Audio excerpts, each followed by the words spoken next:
Boa noite, irmãos. Paz seja com todos. Quem não esteve aqui ontem, levanta sua mão. Deixa eu ver você aí. As duas mãos, bem alto, quem não esteve. Quem esteve, levanta as duas mãos aí. Alguns irmãos. Quantos estão aqui que você não é evangélico? Quantos amigos católicos nós temos aqui? Se temos, levanta a mão aí, deixa eu ver você. Tudo isso, que bacana. Sinta-se em casa, que Deus te abençoe. Sinta-se bem entre nós, tá bom? Você é uma pessoa muito importante. Antes de orar por vocês, antes de pregar o que realmente nós vamos pregar, eu gostaria de ter uns 20 minutos aqui para fazer algo muito importante. E depois desses 20 minutos, eu tenho uma palavra de Deus para o seu coração. Você pode se assentar?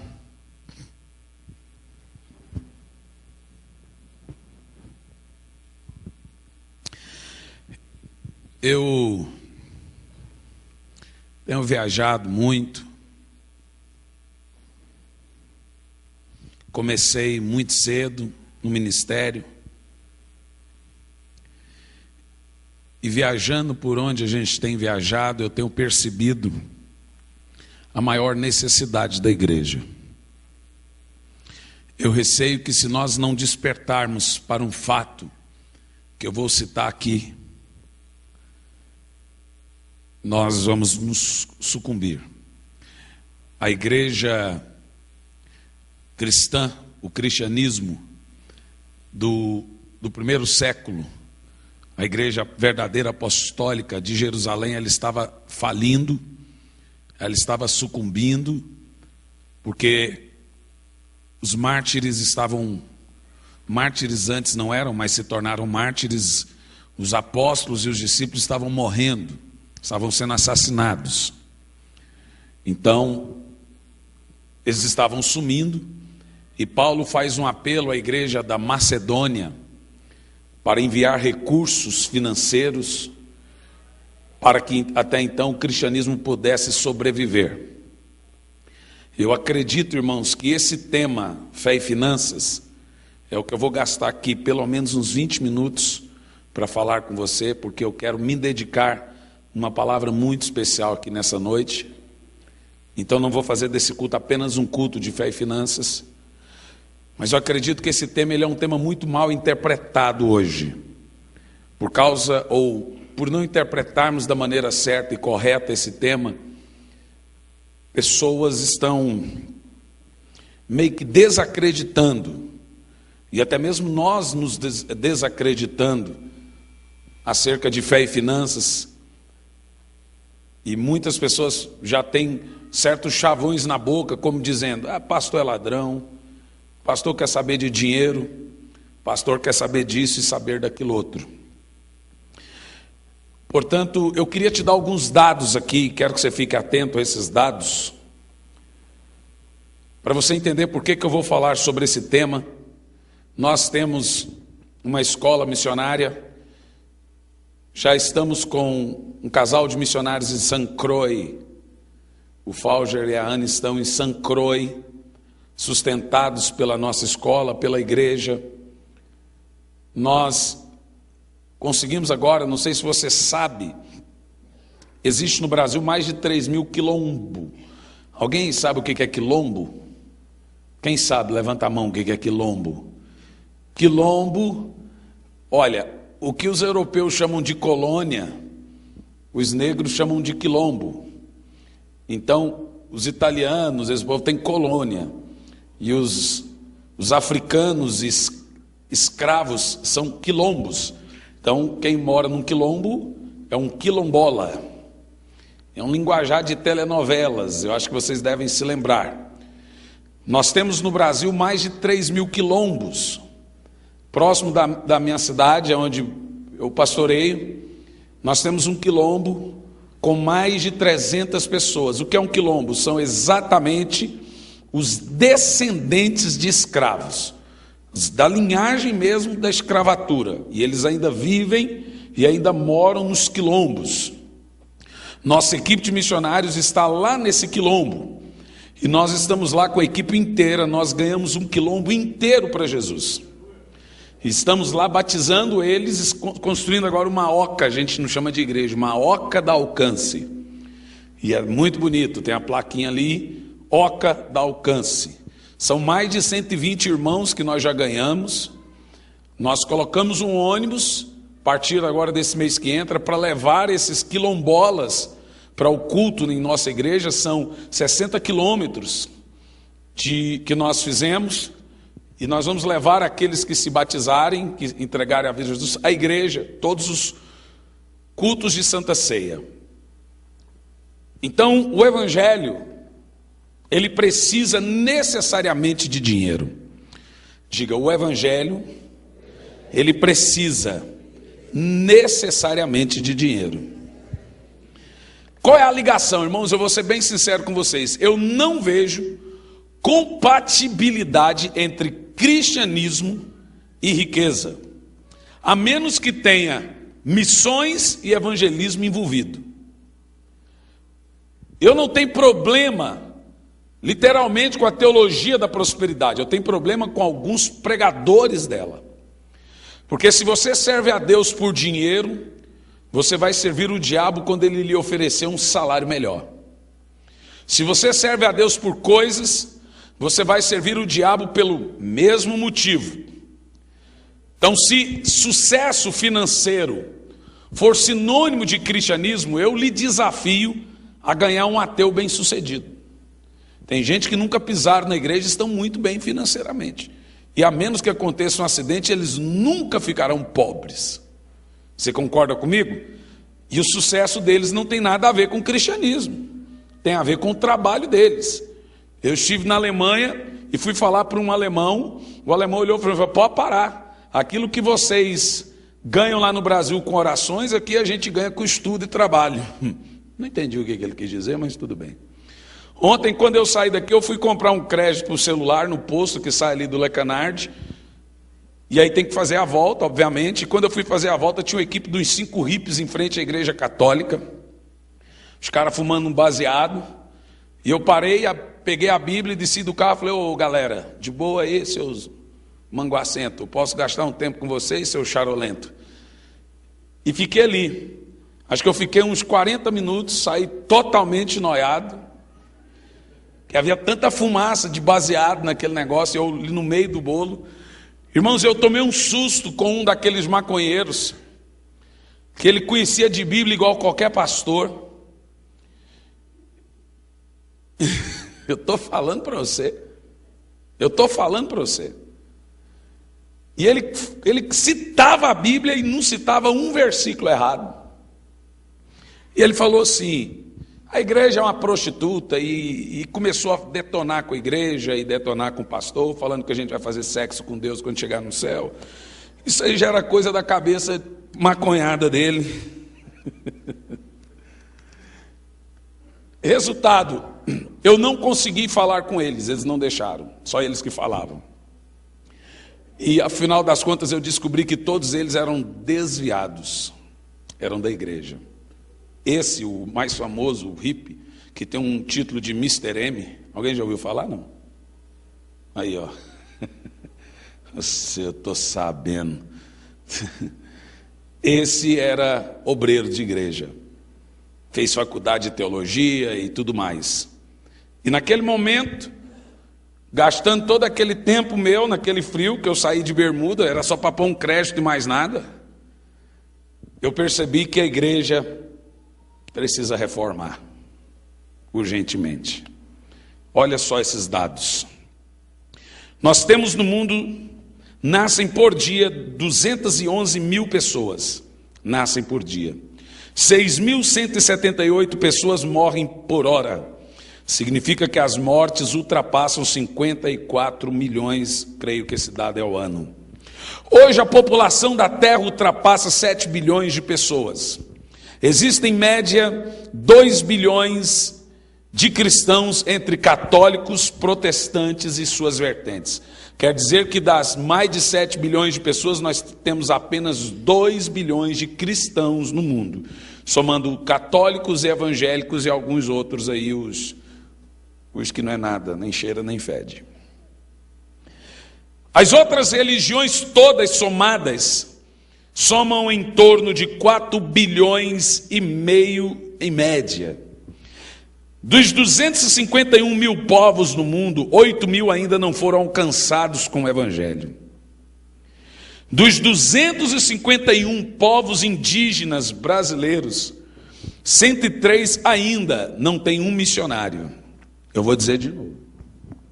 Nós temos no Brasil 251 povos indígenas brasileiros.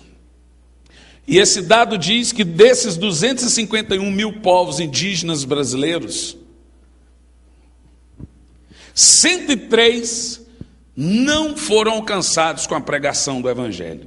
E você pode estar perguntando, mas por que a gente tem que ir lá na tribo falar de Jesus para esse povo? Porque se a gente não falar, eles vão para o inferno. Sem Jesus não há salvação. Por isso que um missionário viaja, por isso que um pastor para no meio ali, tenta pregar para um jipe desviado, cheio da charola. E não adianta você falar para maconheiro, como não adianta você falar para bêbado. Tem que falar quando ele tiver são. Mas eu não sabia. Acabou que eu saí de lá todo charolado. Ainda existem países que não possuem um cristão nominal. Ainda existem países que não possuem um cristão nominal. Entre eles estão a Arábia Saudita, Saara Ocidental, Ilhas Maldívia, Catar e Mauritânia. Das 600 mil cidades e vilas na Índia, em 500 mil ainda não tem um obreiro cristão. Meu Deus. Morrem por dia 85 mil pessoas sem nunca terem ouvido falar da salvação em Jesus. Dentre as mais de 200 mil igrejas evangélicas no Brasil, menos de 300 delas possuem um missionário entre os povos não alcançados, incluindo nossas tribos indígenas. Menos de 1% dos recursos da igreja brasileira são destinados, investidos na obra missionária entre os povos não alcançados. A média de investimento do crente brasileiro em evangelismo e missões é de apenas R$ 1,30 ao ano por pessoa. Isso significa que nós gastamos mais com goma de mascar do que com a salvação de um perdido. Diga comigo, misericórdia. Diz mais alto. Nascem por ano mais de 77 milhões de pessoas no mundo. E para alcançarmos as 77 milhões de pessoas que nascem por ano em um ano, nós deveríamos evangelizar 2.110 pessoas por dia, cerca de 35 pessoas por minuto. E tudo isso nós alcançaríamos essas 77 milhões, não contando com os outros novos que fossem nascer, em 100 anos. Diga comigo, misericórdia. Dr. Oswald Smith, intitulado por Billy Graham, Mr. Missions, ou Senhor Missões, ele disse o seguinte: se o propósito de Deus é alcançar o mundo todo, Ele só vai fazer isso através de missões. E ele volta a dizer, e o desejo de Deus é que todo homem o conheça, e que toda a terra seja cheia de seu conhecimento. E você não se importa com evangelismo e missões, então uma grande probabilidade de que você nunca tenha nascido de novo. E ele diz uma palavra muito dura. Se Deus quer a evangelização do mundo, e você te recusas a ir ou sustentar essa grande comissão, então você te opões à vontade de Deus.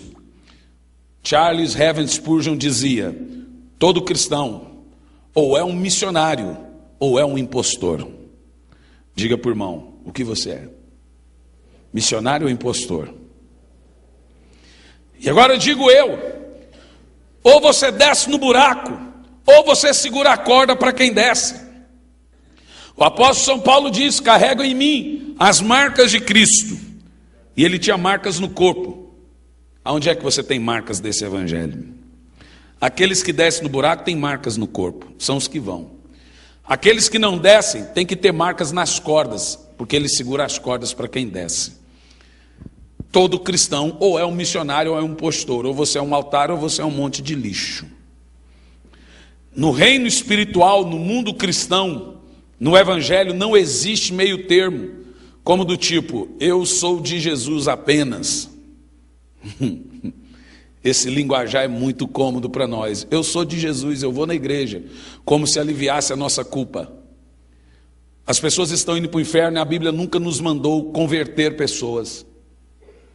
A Bíblia não disse, faça o povo se tornar crente, faça eles ir para uma determinada igreja e converta ao mundo. Mas a Bíblia diz, fazei deles discípulos.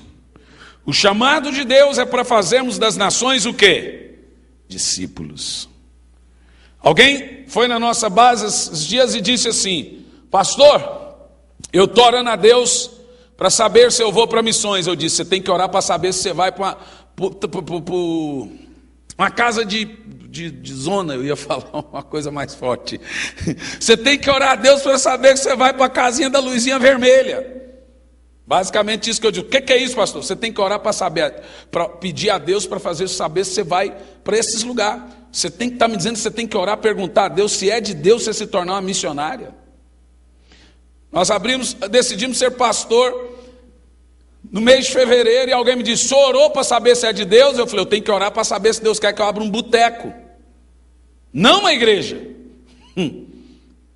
A Bíblia já me deixou um mandamento escrito, ide por todo mundo e pregar o evangelho. Eu não preciso orar para saber, Senhor, o Senhor quer que eu ganhe almas? Deus fala, não, esse ano não.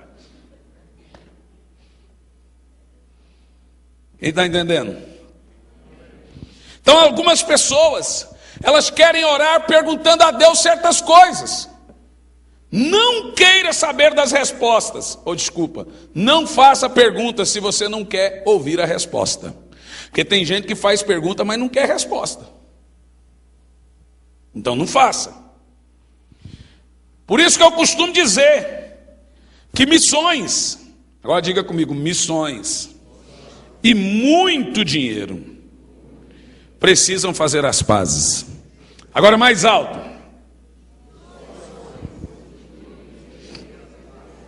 Fizeram uma estimativa de que para evangelizar o mundo a cada 10 anos, uma média de cada 10 anos, seria necessário 10 bilhões de dólares, meu Jesus. E quando eu li essa estimativa, falei, é impossível. Onde é que estão esses milionários? 10 bilhões de dólares para evangelizar o mundo a cada 10 anos. Depois de 10 anos, são mais 10 bilhões. Onde é que estão esse povo? Nós vivemos numa hipocrisia terrível. Irmãos, lá na nossa igreja nós distribuímos mais de 30 cestas básicas por mês. Quando foi para eu assumir lá a igreja, eu falei, eu só assumo se 75% da arrecadação da igreja for destinada para missões, senão eu fico na minha vida que eu estou. E eles aceitaram. Hoje 80% da arrecadação da igreja é destinada a missões. E nós não temos gente pobre na igreja, nós temos gente miserável. Porque nós vamos nas invasões, com o trabalho de van e ônibus que nós temos, e catando o povo, igual aquela parábola das bodas, e levando o povo para dentro da igreja. Aí os ricos da igreja, a gente tem muito advogado, a gente tem muito juiz. Eu já mostrei a porta da rua um bocado para eles, mas eles não saem de jeito nenhum. Porque a hora que esse povo falou assim, eu crescer a igreja igual o pastor Hernando está fazendo, é fácil. Uma igreja cheia de negro, missionário e pobre. Misturou tudo. E eu falei assim, tem os mais pobres ainda, porque tem gente que ele é tão pobre, mas tão pobre, que a única coisa que ele tem é dinheiro. E é muito lindo você chegar num culto e ver assim, um juiz, um psicólogo que a gente tem, um vice-prefeito da cidade que está com a gente, sentado e do lado dele um camarão. Irmão, tem um que ele fede tanto. Se você pôr a mão no cabelo dele, sua mão cai. E ele vai na igreja, mas é um cheiro tão desgraçado. Recentemente fizemos um show beneficente em Curitiba, arrecadamos 600 quilos de alimento, 670 quilos de alimento.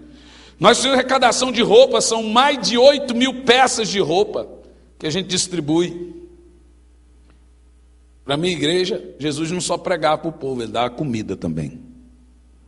E ele alimentava, a Bíblia diz, alimentava a multidão. Agora você calcula, e aí eu vejo parte da igreja guardando e ajuntando dinheiro. Você acha que Deus quer que você guarde dinheiro? Irmão, moralmente falando, tecnicamente falando, é um discurso muito bonito esse. A mulher chega e diz assim, bem, vamos poupar, vamos guardar, que a gente não sabe o dia de amanhã. Todas elas falam a mesma coisa. Como se o dia de amanhã pertencesse a nós. E nós não sabemos e nem devemos saber. Irmão, esse discurso é muito bom para nós, mas ele não está na Bíblia. Quando o povo de Israel guardou o maná, o que aconteceu com o maná? Apodreceu. Diga comigo, o diabo não rouba o que Deus me dá. Diga, o diabo rouba o que eu me dou. Então nem sempre aquilo que Deus me dá, nem sempre aquilo que eu me dou, foi Deus que me deu.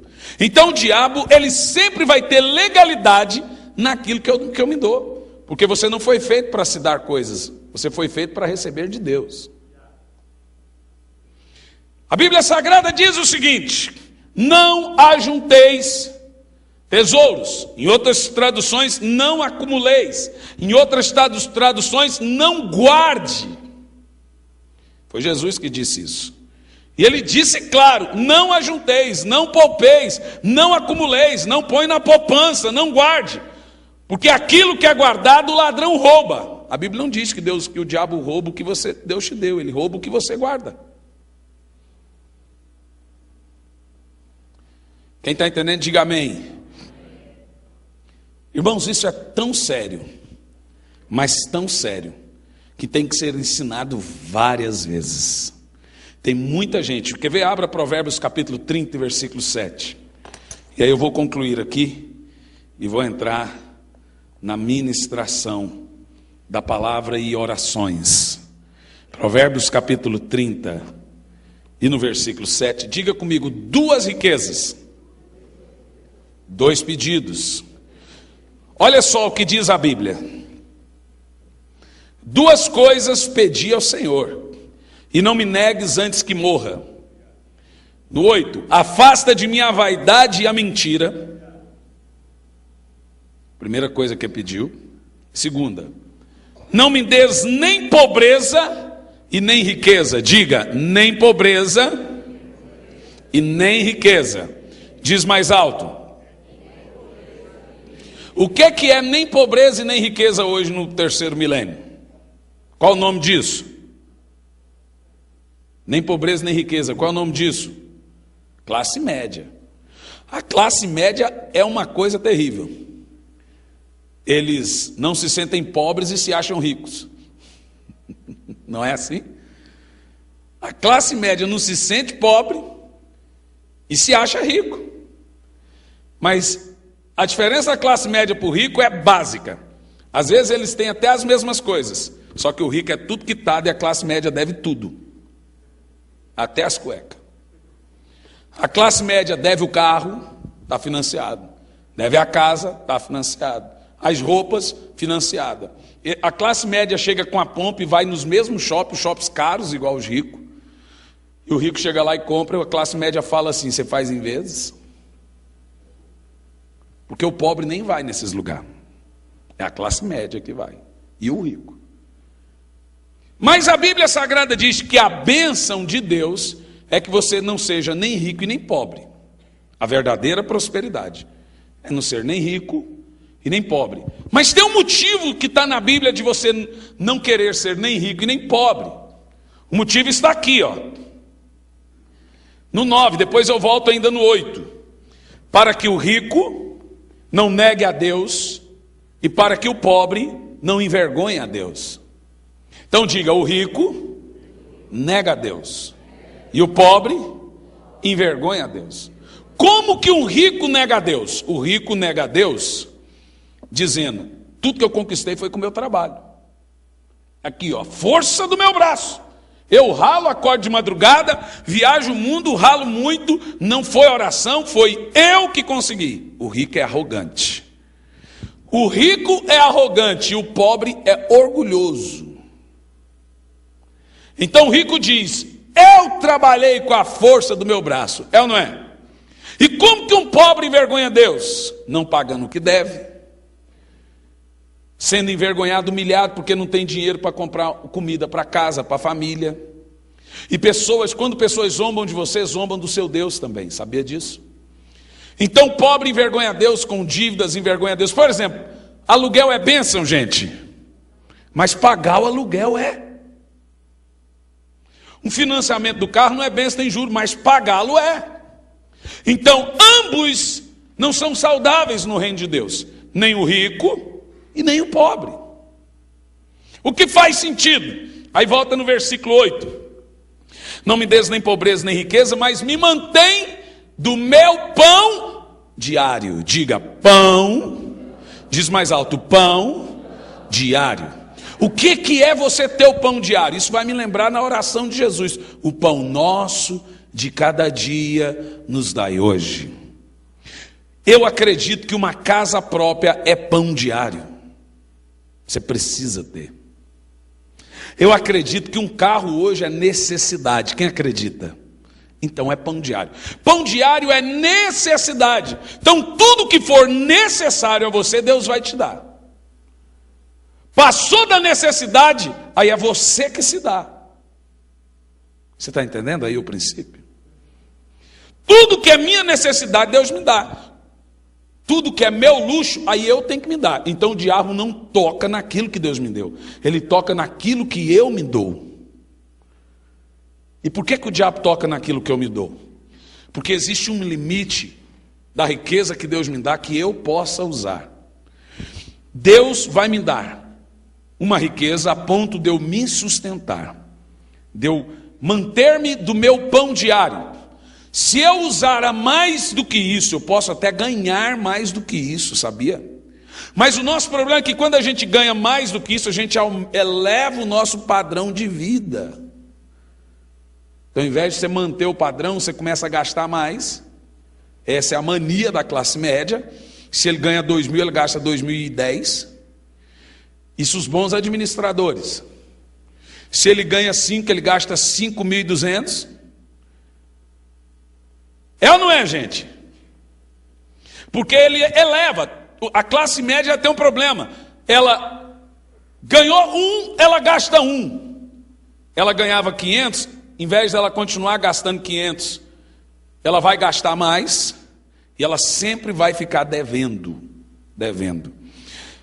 Só para concluir aqui, Provérbios 7 tem um limite naquilo que Deus dá que você pode usar.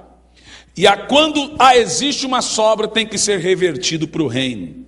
E eu vou provar para você na Bíblia. Provérbios 7, 24.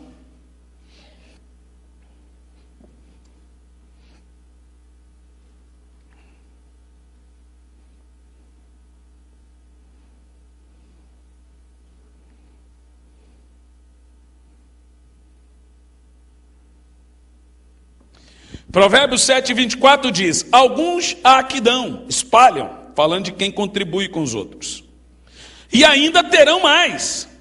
E há outros que guardam, retém, está aí na Bíblia, ó.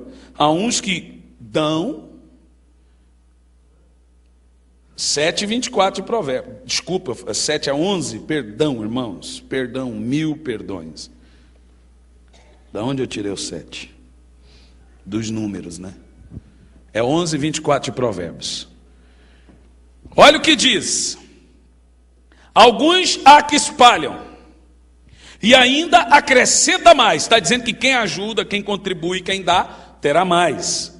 E outros guardam, olha aí, ó, guardam mais do que deveria, e lhes servirá de pura perda. Sabe o que esse texto está dizendo? Que existe um limite para você guardar. E quando você guarda além daquele limite, você perde tudo. Está na Bíblia? Está na Bíblia ou não está, gente? Isso significa, irmãos, que nós temos uma obrigação espiritual e moral com o mundo. Se o mundo está indo para o inferno e eu sou a luz do mundo, eu tenho que fazer alguma coisa. Diz, eu tenho uma obrigação, todo mundo, eu tenho uma obrigação moral e espiritual com o mundo. Quem é a luz do mundo? Então você tem uma obrigação com o mundo. Se você não é aquele que vai lá e prega lá, você tem que ser aquele que ajuda, sustentando financeiramente falando e em oração. Existem 3 tipos de pessoas na igreja. Diga comigo: financiador, credor e devedor. De novo: financiador, credor e devedor. O financiador é aquele que está investindo no reino de Deus constantemente. Esse é o que diz a Bíblia, é o que sempre é lhe acrescentado mais. Quem dá, recebe. Esse é o financiador. O credor é aquele que só cobra da igreja. Tem algumas pessoas que dizem, essa igreja podia investir, ajudar os pobres. A igreja não é esse prédio, a igreja é você. Comece você a ajudar os pobres. Tem gente, eu vi um camarada dizendo para um pastor esses dias, o pastor podia vender esse carrão dele e comprar a cesta básica para o pobre. Você daria todo o seu salário para os pobres, você dá, porque você não der.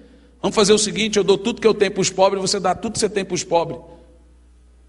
Eu estava vendo, irmãos, não que eu sou a favor desse tipo de coisa, mas eu estava vendo o William Bonner dizendo, e os deputados numa cara de pau aumentaram o seu salário para não sei quanto. E eu acho um absurdo o salário dos deputados. Mas o William Bonner não tem moral para falar de salário de deputado, porque ele ganha 3 milhões de salário por mês. Camarada fala, igreja, pastor é ladrão, igreja diz não sei o que, e o camarada lá na empresa dele só nega imposto. Você está entendendo o que eu estou falando? Quem está entendendo, diga amém. A questão é o seguinte, a Bíblia Sagrada diz, Jesus disse, dê a todo o que pede. No dia do julgamento, Deus trará à luz todas as coisas. Eu dou todo mundo que me pede. Pediu, estou dando. Se eu tiver. Se eu não der, vou dar do quê? É verdade. O pessoal que viaja comigo sabe muito bem disso. Se eu não tiver, eu não dou. Agora, se eu tiver, eu dou. Não cabe a mim julgar o que se faz com o dinheiro da igreja, porque eu não estou no trono de Deus. Mas no tribunal de Cristo, o Senhor vai dizer, cada centavo que entrou na igreja, que não foi investido no que deveria, o líder, o administrador desse dinheiro vai prestar conta. Diga, é muito sério. Aí aquele que julga, presta conta junto com ele, porque julgou. Aí aquele que fala, não invisto mais na igreja, não dou mais nada na igreja, ele assume o pecado daquele outro, pecam os dois. Aí o Senhor fala, você que administrou mal, você que deixou de investir porque administrou mal, os dois cometem o mesmo pecado. O credor é esse camarada. É aquele que sempre está cobrando a igreja, julgando o que se faz com o dinheiro da igreja. O financiador é aquele que não quer nem saber, ele faz a parte dele perante Deus. Diz, eu faço a minha parte perante Deus. Quantos aqui se sentem financiador do reino de Deus? Levanta a mão. Quem ainda não se sente, mas quer ser? O financiador diz, eu quero ser um financiador do reino de Deus. O financiador então é aquele que está sempre ajudando. O credor é aquele que está sempre cobrando. E o devedor? Esse é terrível. O devedor é aquele que está sempre devendo a Deus. Dízimo, ofertas, obrigações, investimentos, trabalho, jejum, oração. Tudo que se faz na igreja ele não faz nada, ele está devendo tudo. Vamos fazer um jejum? Ele não faz. Vamos fazer uma oração? Ele não faz. Vamos evangelizar? Ele não evangeliza. Irmãos, desafio de oferta para ajudar não sei o quê. Ele é sempre devedor. Então são 3 tipos de crente que você encontra na igreja. O financiador, que é o camarada que é pau para toda obra. Ele financia o reino de Deus não só com suas finanças, mas também com o seu trabalho. Jejum, estou jejuando. Oração, estou orando. Evangelismo, estou dentro. Consagração, estou dentro. Célula, estou dentro tudo. Dízimo, contribuo. Ofertas são dos primeiros. Mesmo do pouco ou do muito eu estou. Eu sou o financiador do reino. Quem é aí? Levanta a mão. O cobrador é aquele que não faz, mas cobra de quem faz. Ele não está dentro de nada. Então, querendo ou não, ele também é uma espécie de devedor. E o devedor é aquele que deve tudo para Deus, para o reino de Deus. Vou concluir isso, pedir que os irmãos preparem o envelope, dizendo uma coisa muito importante para você. Todos esses 3 tipos de irmãos que eu disse, o financiador, o credor e o devedor, vão prestar contas perante Deus no dia do seu tribunal. Todos os 3. E o apóstolo São Paulo diz, porque cada um devemos comparecer perante o tribunal de Cristo e cada um receba como recompensa tudo que fez por meio do corpo ou por fora do corpo. E são essas coisas que vão pesar diante de Deus. E dentre tantas outras. Agora, qual será o galardão de um financiador, de um devedor e de um credor no reino de Deus? Irmão, quem aqui tem filhos adolescentes? O que acontece quando o seu filho pede, para sair e você dá R$10 para ele sair? O que ele fala? Você dá R$10 para o seu filho sair com os colegas? Se você dá, ele passa vergonha. Quantos tem cachorro aqui? Quando você vai num pet shopping e tem que pagar o pet shopping, quais as notas que você tira? As menores ou maiores? Responda. E por que é maiores? Porque é caro. Quando você vai no cabeleireiro, quais as notas que você tira para pagar o cabeleireiro? As menores ou maiores? As maiores. Quando você vem à igreja na hora da oferta, quais as notas que você tira para ofertar? É sério, irmão. Agora escuta, diga comigo assim: nada me separará do amor de Deus. Você que pensa. Um cachorro nos separa do amor de Deus. A minha mãe me pediu para eu levar uma cachorra infeliz chamada Tiara no pet shop. Eu odeio aquela cachorra. Eu gosto de cachorro, eu tenho 3. Eu tenho uma Golden Retriever desse tamanho, um York chamada Faísca, e a Lisa com a mistura de boitatá com mula sem cabeça. Porque do meio para frente ela é poodle, do meio para trás ela é chau-chau, ou vice-versa, não sei. Então eu tenho 3 cachorros na casa, da minha avó tem 35. Teve irmão que falou: nossa senhora, gospel. Agora escuta, aí minha mãe falou assim: leva a Lisa no pet. Irmão, passei meio dia com aquela infeliz daquela cachorra. Ao final das contas, meio dia com aquela infeliz daquela cachorra, minha mãe me fez um cheque só assinado, porém sem o valor. Perguntei ao moço quanto foi, falou R$160, eu pus lá R$160. No mesmo dia eu fui na igreja da minha mãe com a minha mãe, percebi que minha mãe era uma crente tremenda. Na hora do louvor, o canto mais alto era o dela, o glória a Deus mais alto era o dela, o fala a Deus mais alto era o dela, que é uma nova categoria. Chegou a hora da oferta, a minha mãe tirou 5 de dentro da bolsa, com uma fita isolante colada no meio, e levantou para ofertar. Eu disse: a senhora não vai ofertar isso. Irmãos, é pecado você dar R$5 para Deus? Não é, ou é, depende. Diga comigo, depende. Escuta. Aí eu peguei a bolsa dela, tirei o talão de cheque, arranquei uma folha, pus o valor R$100. Falei: assina, dona Margarete, você está louco? Eu não sou rica. Eu falei: eu sei que a senhora não é rica. R$100 é muito dinheiro. Eu concordo que é uma grande oferta, é muito dinheiro. Concordo, a senhora não é rica, mas é muito dinheiro para quem? É muito dinheiro para Deus, muito dinheiro para a igreja, porque para um cachorro está faltando 60. Porque o pet shop, eu pus o valor e foi R$160. E aí alguém quer me dizer que nada nos separa do amor de Deus. Você quer ver outra coisa que nos separa do amor de Deus? Um cabelo. Uma mulher não gasta menos que R$100 no cabeleireiro. Eu sou casado há 12 anos. Não gasta. Você acha que gasta? Homem gasta nada. Romildo, você gasta quanto? 50 centavos. Gasta nada. Você vê, eu estou cabeludo aqui, ó, preguiça de cortar o cabelo, pura preguiça. E o meu cabelo só cresce de um jeito. Não adianta. Já desisti.